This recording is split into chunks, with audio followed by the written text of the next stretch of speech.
सबका स्वागत है उज्जैन में। उज्जैन का महत्व ये है इसका अर्थ में, जो महाकवि कालिदास ने कहा कि उज्जैन एक स्वर्ग के टुकड़े के समान है।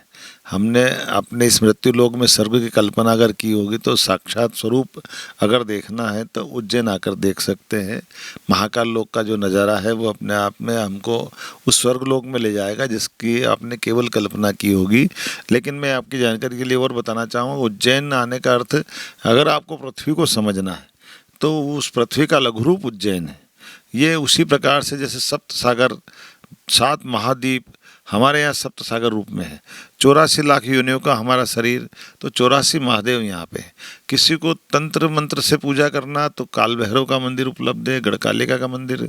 किसी को मंत्र की पूजा करना तो हमारे यहाँ ये भगवान के माँ हरसिद्धि से लगा करके सभी देवस्थान उपलब्ध है।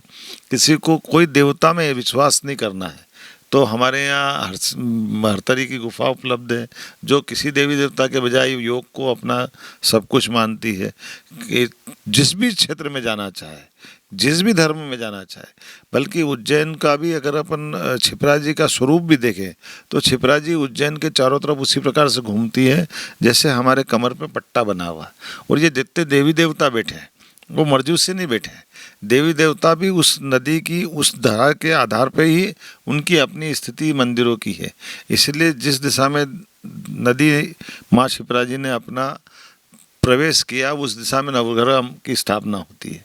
उसी प्रकार से उत्तर वाहिनी अगर है तो सात्विक पूजा का स्थान बनता है, जहाँ कुंभ मेले में स्नान के लिए वो नदी का रामघाट सबको आकर्षित करता है। अगर हमको तांत्रिक पूजा करना तो नदी की दिशा पूर्व होना चाहिए। इसलिए बंगाल में काली पूजा और असम तक काला जादू का हिस्सा रहता है, क्योंकि गंगा जी की दिशा पूर्व दिशा है। तो हमारे यहाँ गंगा घाट वाला हिस्सा नदी का ये पूर्व दिशा की ओर है। उसी प्रकार से खगोल के क्षेत्र में अगर रुचि लेना है तो नदी की मंगल ग्रह के सामने से गंगारेश्वर तरफ की एक विशेष दिशा है जो उत्तर से उत्तर पश्चिम की तरफ वो टर्न करती है।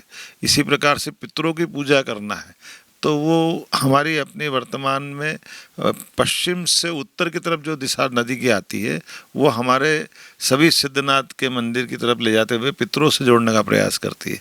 अर्थात हर एक नदी का जो बहाव की दिशा है वो दिशा से हमको अपनी उज्जैन की और उज्जैन के माध्यम से भारतीय संस्कृति को जोड़ने का मौका मिलता है। मैं उम्मीद करता हूँ आपके माध्यम से उन सब से हम जुड़ेंगे और उज्जैन उस रूप में दिखाई देगा जिस रूप से खूबसूरत दुनिया का वो एक दृश्य लेकर के बच्चा पैदा होता है।